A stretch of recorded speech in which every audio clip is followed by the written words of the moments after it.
Hello, everyone, and welcome to episode 33 of the Sam Hossack Media Podcast. Very special guest today. He just competed with Team Canada and won a gold medal at the under 18s. Please welcome from Team Canada under 18 and the Kamloops Blazers, number 11, Logan Stankoven. Thank you very much for having me, Sam. Absolutely. And before we get things going, we got to bring in a special guest here for this one. This guy is a huge beauty. He played with Stanley at the under 18s. Please welcome from Team Canada, Ben Goodrow.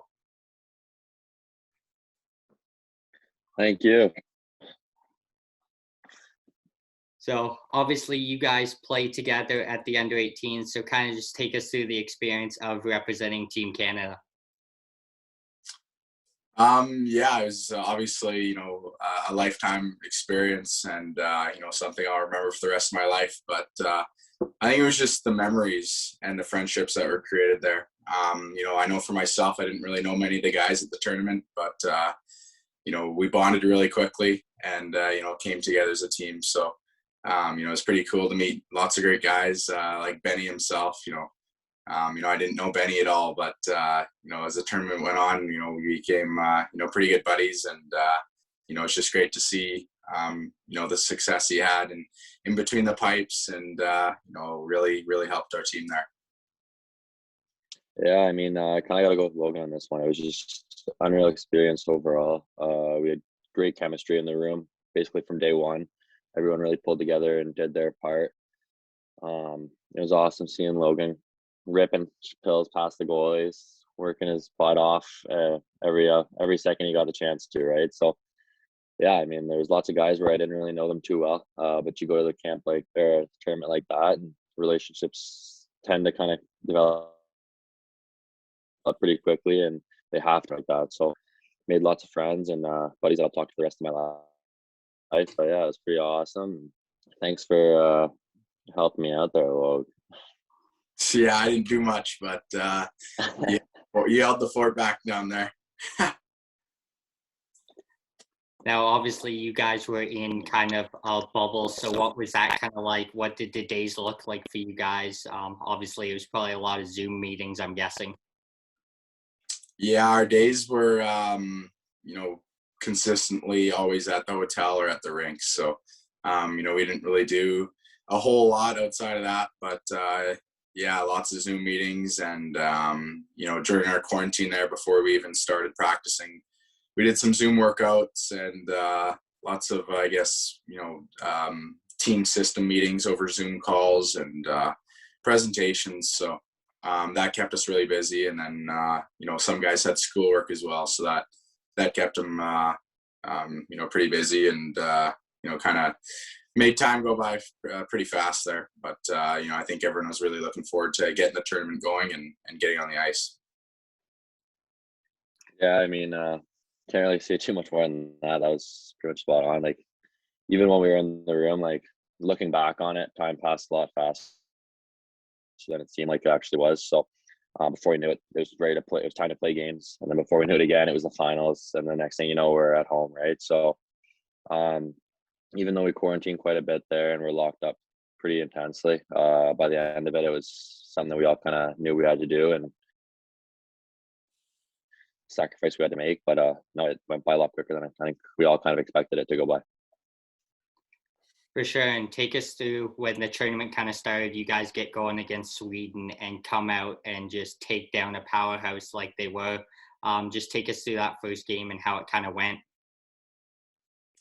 It was, it was honestly a surprise for myself. I thought, Sweden being, such a, high hockey powerhouse, like you said, obviously they had some skilled players and a good team, but I think we just came out, ready to go and, all the guys were pretty excited. So, we obviously had a good start to the game. I think it was 4 or 5-0 after the first period there. So, the momentum just kind of carried over there and, we battled hard that game, played physical. And, I think that just just showed how good of a team we had, and we had so much depth, and all the guys contributed in different ways.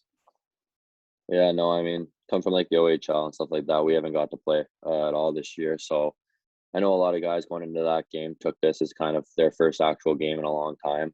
So they were pretty excited on our side, and I mean, even the WHL guys, they didn't really get too many games in. I think, what were you guys at, like 9 Stanks? I 10? only had 6 games in, so it was a really short season for me. Yeah. Yeah, exactly. So it's a lot of guys were excited to go and show what they could do. And I think all the guys kind of together were all excited to go out there and show what they could do. So once they got that opportunity, they kind of started scoring and just kind of ran with it and did what they did best. So honestly, it was kind of nice watching that game on the bench and just kind of getting to see what the boys could really do. Got to see kind of the skill from our first line guys to the depth guys, right? So it was like Stank said, it showed how deep we are. But yeah, it was a lot of fun watching it and just kind of being a part of it. Now, for Benny, you obviously weren't starting the first game, but kind of came in after. So what did you kind of do to get your mindset going there? Obviously, you hadn't played all year, so how do you kind of adapt to that? Yeah, I mean, we had a lot of practices before and practice in between, goalie skates and stuff like that. So just kind of gaining confidence in there and remembering that I could actually save a puck and all those kind of little things, right? So I can't thank the guys in front enough. I know Stanks probably has bruises still from blocking all those shots. So the boys are blocking shots, keeping it easy for me. So they really helped out in front and kind of let me settle in and play my game. Now, Connor Bedard, obviously, he's an exceptional player, but the thing I want to talk about, he makes an Instagram post, and Shane Wright commented, "Tell him to mix in a salad," and tag Brennan Othman. So what's the story behind that, if you guys kind of know that? Yeah, it's kind of honestly, there's not really much meaning behind that. I don't know, I guess at the beginning of the tournament, I think it was Mason McTavish. Him and Bedard were roommates, and for some reason, McTavish called Bedard "fat boy." I don't know why, but I honestly have no clue because Bedard's in like really good shape, and he's not fat at all. Like he's in crazy good shape. But I don't know how that came up, but it just kind of stuck with us the whole tournament. And that's what we called him. So I guess, mixing a salad because everyone called him Fat Boy. So I think that's the meaning behind it. But yeah, it was pretty funny. Now, obviously, you guys get to play with guys like Shane Wright, Brennan Othman, Connor Bedard. Just talk about the skill those guys kind of have. Obviously, Benny, you played against Wright and Othman a little bit in the OHL, but for Stanks, just talk about being able to play with those guys. Yeah, I've always had to play against those guys, so to kind of be on the same team with them now and to actually get to know them was a lot of fun and pretty cool. I think I just learned from those guys because everyone's good players there and everyone's there for a reason. So I think lots of guys learned from each other and talked about certain plays or just certain things around the rink. So I think it's kind of nice that way just to kind of get to know each other. And I think that was the biggest part of the tournament was just kind of getting to know each other and creating those experiences and memories because you never know when you'll have that opportunity again. So obviously the next one down the road would be World Juniors, but a lot can change and things can happen from then. So there's a lot of good players out there. Yeah, I've always kind of been lucky enough that I got to play a lot with Shaner and Oth through spring tournaments and stuff like that. So I know what they could bring to the table. I had a pretty good relationship with both of them going into this. So it's a lot of fun getting to play with them. I didn't really know Bedsy too much. Kind of knew him from TSN and all that stuff. So I got to meet him and he was an awesome guy. And again, even Stanks. I played against him and I think the WSI in Philly was the only time I would have played against him. But I think he probably shot the puck about 90 times that game. But he was So I remember him. I remember my dad talking about him after the game and just saying how good he was and stuff like that. So finally get to play with Stanks. It was pretty awesome. But yeah, it's definitely like Stanks was saying, just creating relationships and that bond that you never really get if you don't go to that, right? So it's pretty awesome. But yeah, everybody from top to bottom, unreal guys. For sure. And now we'll go into the gold medal game here. Obviously, you guys pick up the win, but a second left, the Russian goaltender freezes it. So how excited were you guys just to get your gloves and helmets off and start celebrating and then have to deal with another face-off? Yeah, we were pretty excited there. I think I remember watching the highlights. I couldn't really see much from the bench because we were so excited and lots of guys were already leaning over the bench. But I know that last face-off, I don't even think guys were focused on the puck. They were all just they're ready to take off and skate towards Benny down in the net there. So yeah, I think guys were just so pumped. And I mean, yeah, when the goalie covered it with, you know, whatever it was, a second left there, the guys didn't really care too much. The game was basically over by then. So I think we're all just excited to get down there and, you know, celebrate with our teammates. Yeah, for sure. I know me. I kind of had my blocker actually in my like mask, ready to take my helmet off. So I delay that a little bit. And then I waited basically for the whistle. Basically, the second the puck dropped, that helmet was off. So it was pretty exciting. Again, like I mean, I've said this about 1,000 times.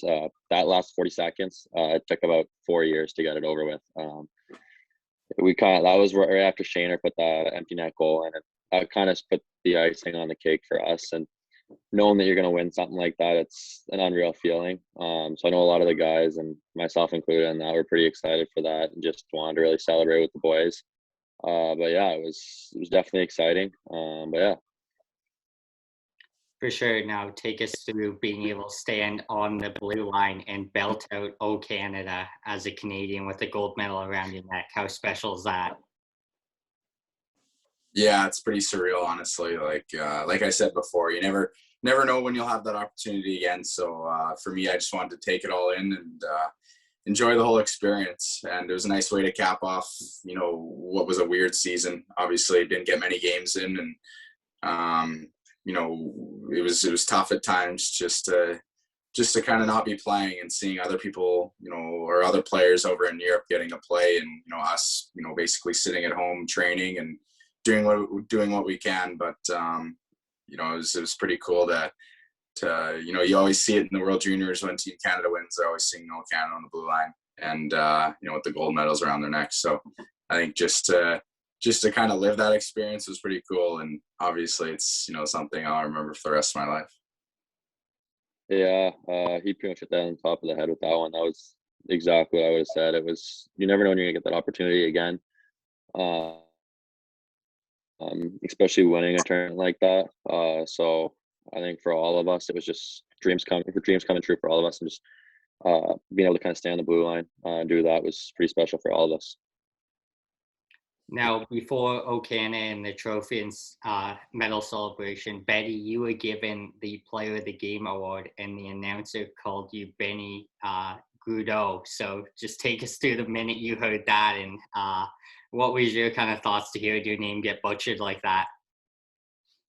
Yeah, I didn't even hear it on the ice, I'm not gonna lie. But once my dad actually recorded all the games, so we were watching the final game, and we were watching like the medal celebration, all that. And I heard it on like the TV, and I was like, "What did he just say?" So my dad like rewinded it, and I listened to it again. I was laughing. It was pretty funny. Like, I don't know if anybody's really, like, 90% of people pronounce it wrong, so it's not like I'm offended by it. So I'm used to it being pronounced wrong, but no, it was funny, and yeah, it was definitely a little bit of a laugh at it.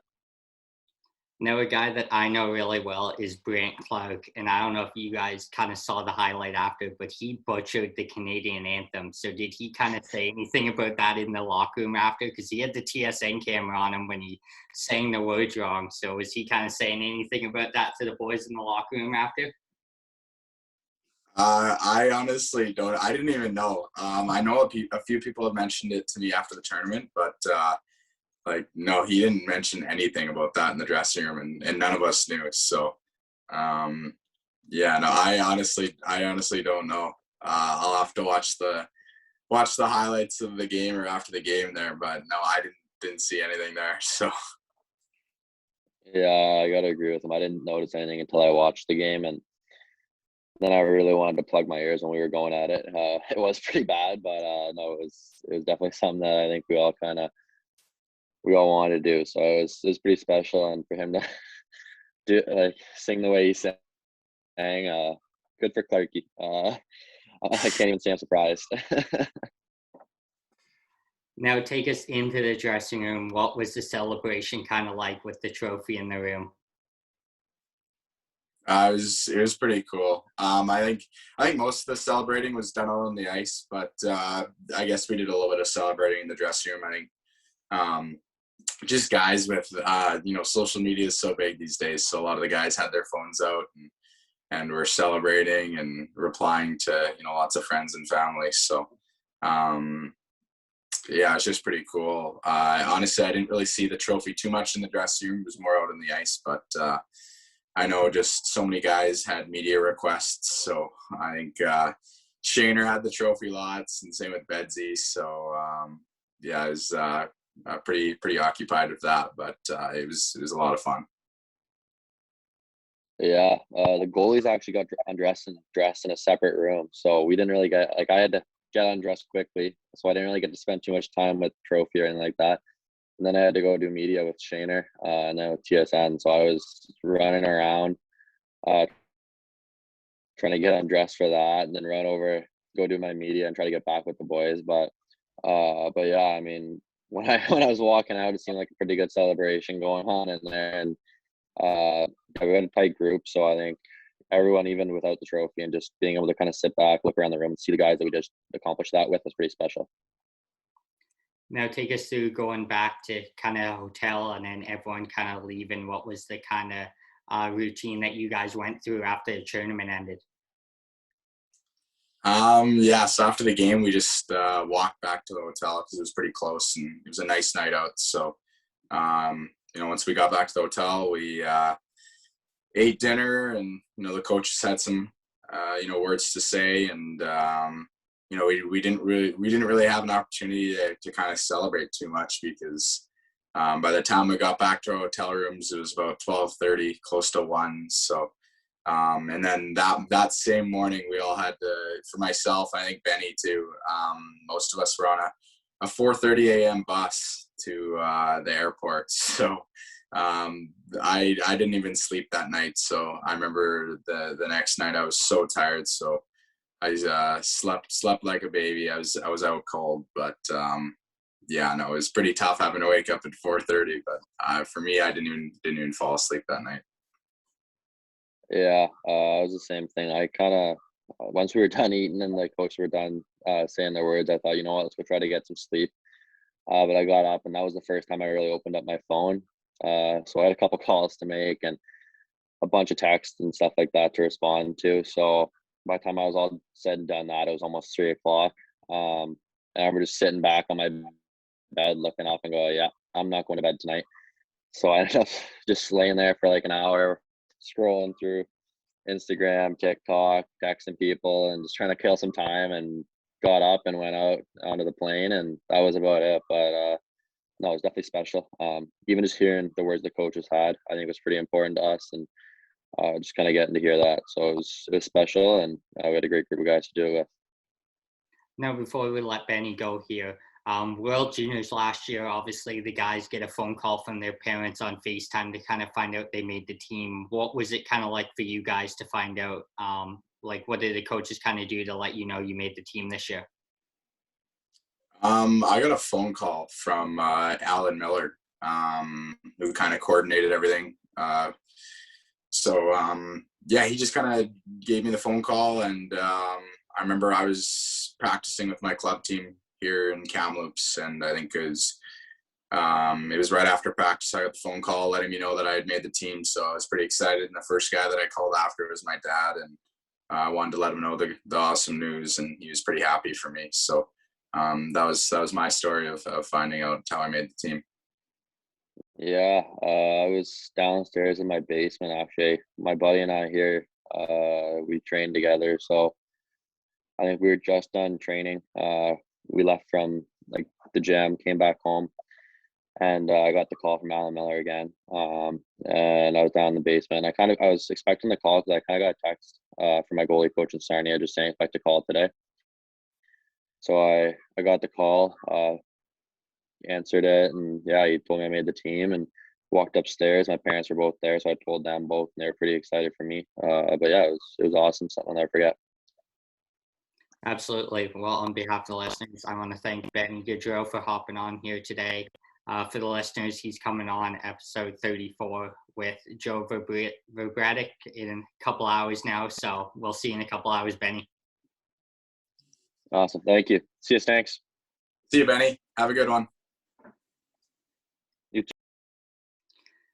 Thanks again to Benny Gaudreau for hopping on. So, Logan, we'll get back into your WHL career here. So you're from Kamloops. Just take us through getting drafted by the Kamloops Blazers and kind of your career so far. It's been pretty cool just to have the opportunity to play junior hockey in my hometown. To being able to kind of play in front of lots of friends and family. Obviously, this season's a lot different just with COVID and not having fans in the arena, but just having the luxury of living at home and having home cooked meals, sleeping in my own bed, and I'm really, really fortunate and thankful for that. But the Blazers organization has been nothing but first class, and they've treated me so well. So I remember as a kid, I used to, being from Kamloops, I've watched so many Blazers games over the years, and just the history that's kind of being created with the Blazers organization, and to now kind of be playing for them and be a part of that is so cool. For sure. And you were playing in AAA for most of one season and then played 7 games with the Blazers a couple of years ago. So just take us through playing in AAA and then getting the call up to the WHL. Yeah, that was quite the experience. I remember I was 15 that season, so it was my major midget year that I played with the Thompson Blazers midget team here. So once my season ended, we lost in the first round of playoffs, which was too bad because we had a great team there too. But that kind of opened up the opportunity for me to come up with the Blazers. So once I got that phone call to join the team, it was pretty cool. I remember that year we had a tiebreaker game against Kelowna, and I was lucky enough to be part of that. And I think there's only been 7 or 8 tiebreaker games in the history of the WHL. So, that was so cool to be a part of, and just a lot of fun that night. We ended up winning that, and then we played Victoria Royals in the first round of playoffs, and we lost to them in 6 games. But the team had a pretty good run there, and it kind of set our team up for my 16-year-old season. We had lots of success there too, but obviously got cut short by COVID, which was too bad because I thought we could have, made a good run with that team. For sure. And looking at your stats in under 18, 49 goals, 52 assists, 101 points in 38 games. So obviously the Blazers were loving the game you were playing in AAA there to get the call up. But take us through your first WHL game. What were the nerves like? Yeah, I remember it was on Mark Recchi retirement night.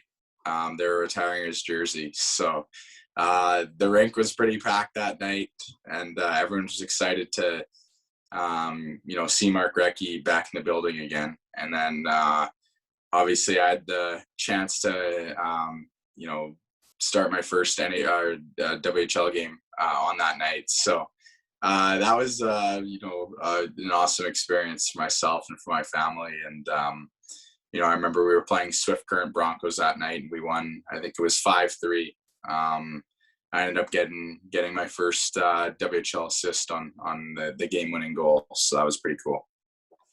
For sure. And now into your first full season, 29 goals, 19 assists, 48 points in a season that kind of got cut short. I mean, you still got to play 59 games, but take us through your first year and how that kind of went. Yeah, my first year was a lot of ups and downs, honestly. We obviously had a great team there, but for myself, I kind of went from, my major midget season where I had 100 points to my rookie season in the WHL, where I wasn't relied on as much, and obviously being a first year in the league, I didn't expect too much out of myself, but at the same time, I wanted to contribute and put up points and do whatever's possible to help the team win. But I wasn't really relied on too much, but I think my first half of the season was pretty tough.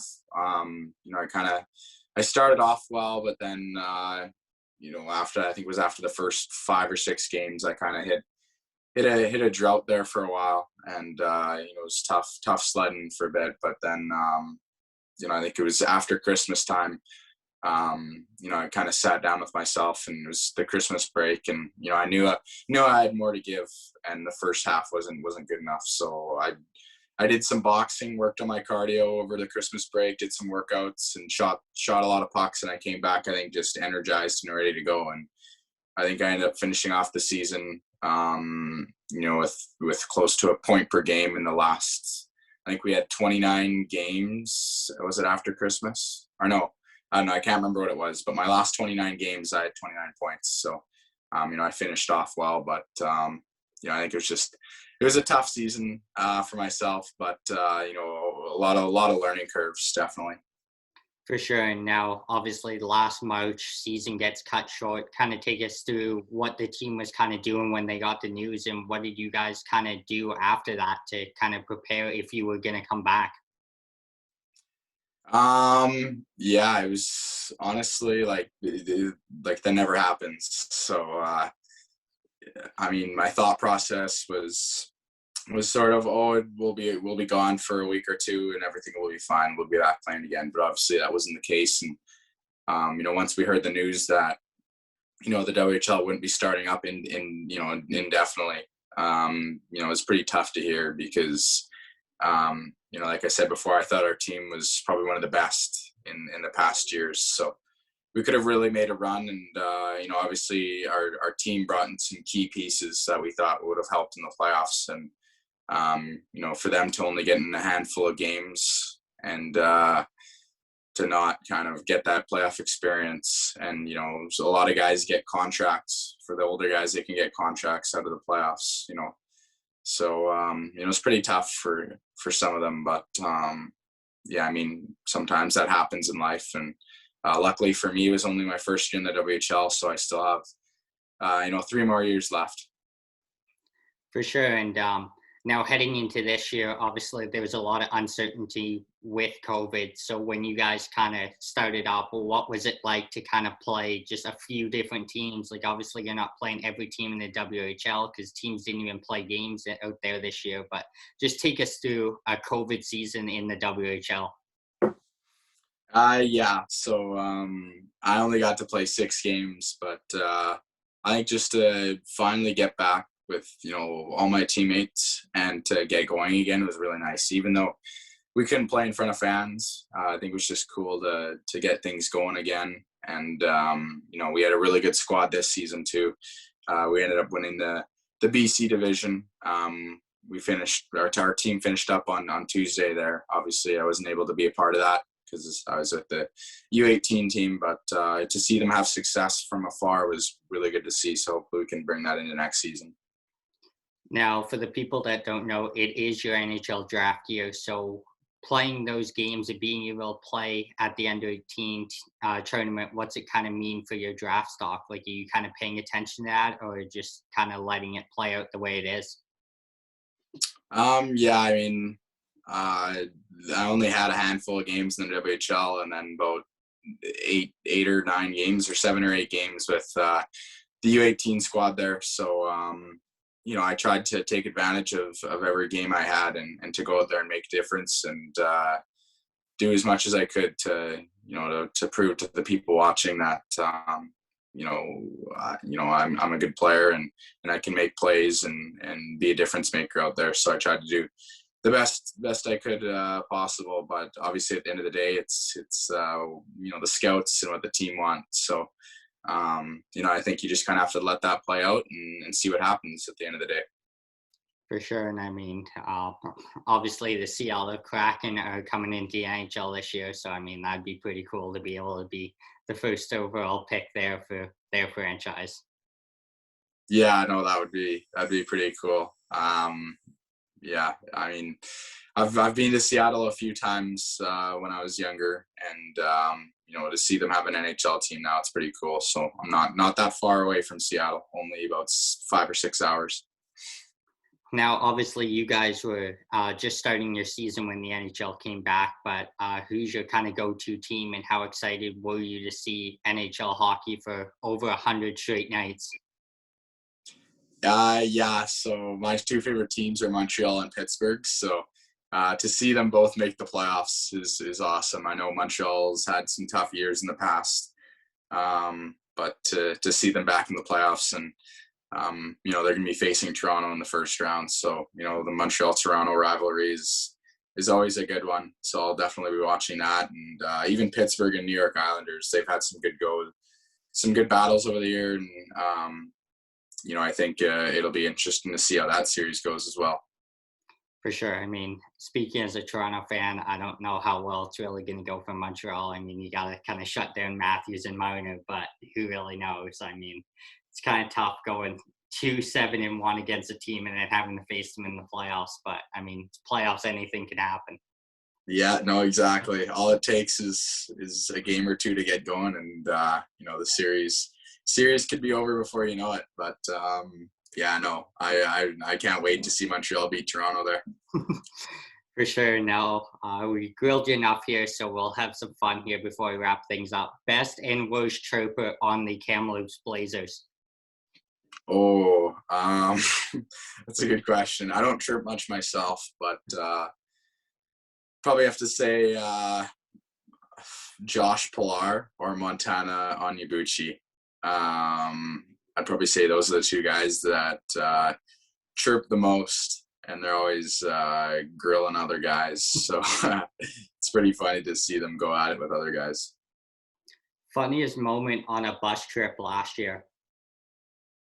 I'd probably say when we did Rookie Idol. So all of us rookies had to pick a song to sing to. I remember I think I picked a country song, and it was really bad. So I got booed pretty good, but that was probably one of the funniest moments. Best and worst road trip in the WHL? Definitely the road trip out east towards Saskatchewan and Manitoba. We had to go out there for my rookie season, we had to go out there right before Christmas break, and it's a long time spent on the bus. And for me being a rookie, I obviously had to sit with another teammate, another rookie, so we were kind of doubled up. And a lot of the other guys had their a couple seats to themselves. So I didn't really get tons of sleep. I think it was close to 24-hour bus ride, but we obviously made a few stops. I think we stayed the first day. We traveled all the way to Swift Current, which is just in Saskatchewan over the Alberta border, and we stayed there, practiced there, and then stayed there that night. So the road trip wasn't too bad, but it's definitely long. So you have to find yourself something to do and keep yourself busy over that long time. No doubt. And obviously playing in Western Canada, how cool is it to be traveling all over kind of Canada, really, on the West Coast there, to be able to play games? Like, obviously you've got teams in Alberta, Manitoba, stuff like that. So how cool is it to kind of go out of province to play some games? Yeah, it's cool. You kind of get to experience those road trips and see the different cities and towns. I like to kind of look out the window and see the landscape and the nature. So you get to see a lot of different things, and the different provinces, and even going down to the States is pretty cool. When we go down there to play Seattle, Everett, Portland, Spokane, and Tri-Cities there, it's cool to go down there, and I guess we're in a different country when we go down there, so that's pretty cool too.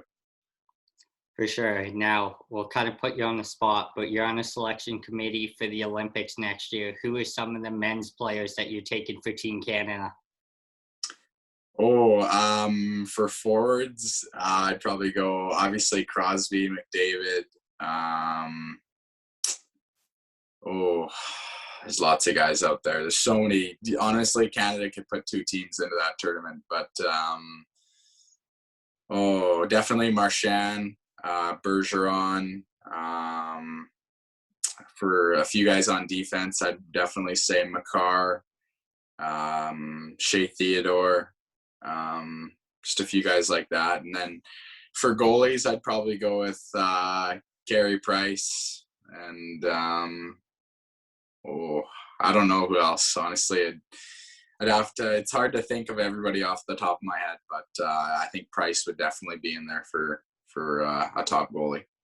For sure. Obviously, it's up in the air if the NHLers are there at this point even. But I mean, if they are, there's hundreds of guys that are Canadian that deserve Olympics. I mean, obviously Crosby and Marner, even maybe Hyman, Marchand, McKinnon, like the list goes on and on. Like, yeah, so many guys. Like that lineup's going to be stacked, and I mean, even guys like maybe even like Cole Perfetti or Quinton Byfield might even make it on that team. I mean, it wouldn't shock me, and I mean, obviously you got a chance to play with him, but Shane Wright, he's obviously got probably a good shot at that in a couple of years, or next year maybe even. Like, I mean, obviously he's still going to be in the OHL, but it would be unbelievable to see a guy like that play. Yeah, it'd be really cool. Now, obviously, playing with Bedard, he plays in the Western Hockey League. So, are you excited to match up against him next year? Yeah, for sure. I'm not too sure if we'll have the chance to play against him.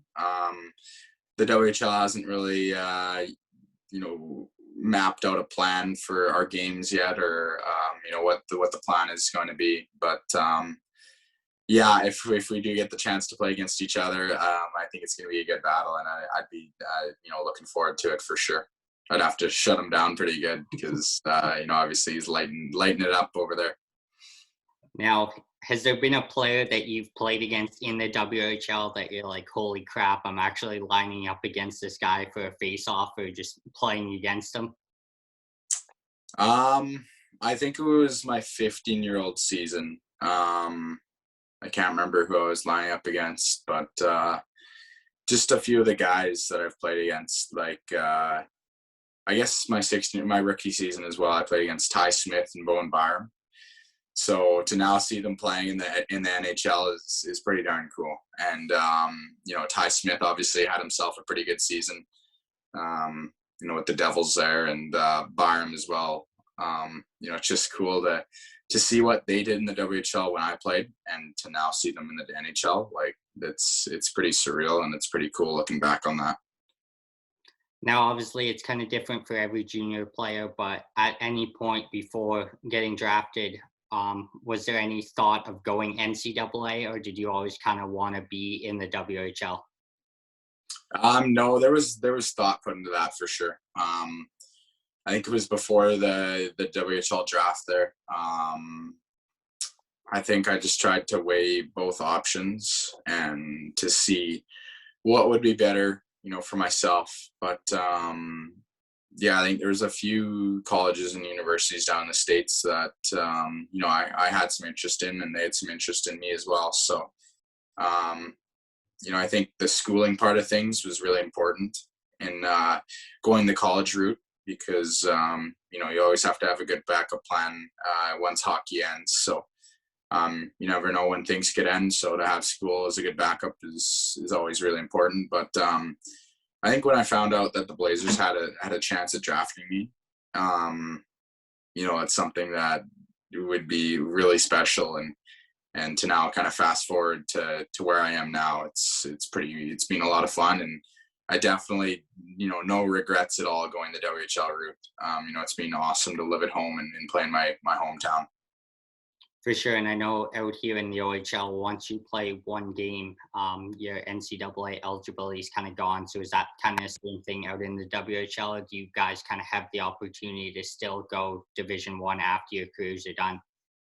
No, it's the same as the OHL. So once you play that first game, your NCAA eligibility is over. So it's just the way it works, I guess. But yeah, no, I don't regret it all. It's been awesome, playing the WHL and playing in my hometown. Now, take us through the first moment you walked into the Blazers locker room and saw your name on the stall and name on the back of that jersey. Yeah, so that would have been I think, well, for my first game, it was a preseason game against Prince George, where yeah, that would have been my first, I guess, real game. It wasn't regular season, but it was preseason, and I ended up having a goal and an assist in that game. So that was pretty special. Even though it was just preseason, just to kind of get that first taste of playing against some WHL players and playing at home in front of some fans was awesome. And yeah, just kind of hit me then.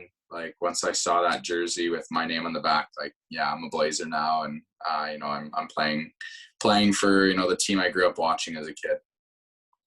For sure. Now, kind of take us through what your off season's going to look like. Obviously, the next big date you have is the NHL draft in July. So just take us through what you're kind of going to be able to do to prepare for the NHL draft. Yeah, so as of right now, I think I'm going to take a little bit of time off just to give the body a break. It was a long season of training and in the gym lots, especially when we weren't playing there. So the next couple of weeks, I'm just going to give my legs a break. But once things start back up again, it'll be busy. Between I do sprints with my trainer here in Kamloops. That's from 7 a.m. to 8 a.m. So that's bright and early in the morning, and then right after that, I work out at 8:30 to about 10 o'clock. So they're busy mornings, and I'm always trying to look for ways to get better. And then in the afternoon, I have a practice. So my days are pretty busy, and focused mainly on my training. But then on the weekends, I like to kind of enjoy myself. And obviously it's summer, so you don't want to be going too hard. Obviously, you want to be putting in that work, but at the same time, you got to enjoy yourself and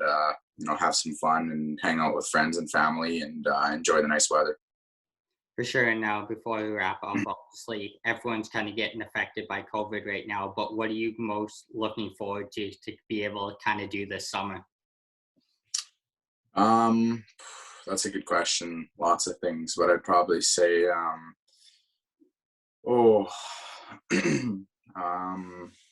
I think maybe just like larger group gatherings. Obviously that's pretty limited here in BC, but I think that's one of the things. But I think if I had to choose one thing, would definitely be having fans back in the stands. It was obviously awesome to be back playing hockey, but I think the next step to take would be getting the fans back in the arena. I think for me as a player, fans give off lots of energy. So, they can create momentum, and just to kind of get people back in the building. It's good for the business. It's good for the team, and, gets people out and, doing things again. So I think that'll be important in the future here. For sure. Well, on behalf of the listeners, I'd like to thank you and congratulate you on winning the under 18. I don't know if you have the medal around to be able to show it, but yeah, congratulations again, buddy, on winning the under 18s, and best of luck at the NHL draft this summer. Yeah, thank you very much, Sam. I appreciate it.